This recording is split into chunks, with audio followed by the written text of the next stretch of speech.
ఎగిరే తెలుగుదేశం జెండా చేతబట్టినాడో, నందమూరి తారక రాముడి అంశాన గదిలినాడో, ప్రజలే తన ప్రాణమయ్యి జనబంధమవుతున్నాడో, మన నారా లోకేష్ అన్న కదిలి వస్తున్నాడో.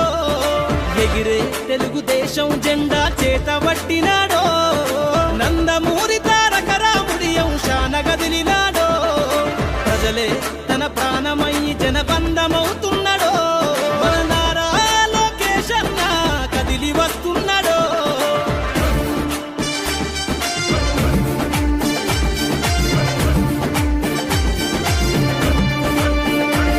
తన తండ్రి బాటలో జనం కోసము జెండనెత్తుకుండు, నిరంతరం జనహితాన్ని కోరే యువకరటం ఇతడు, ప్రజలందరి హక్కుల కోసం ఉద్యమ దిక్కై కదిలిండు.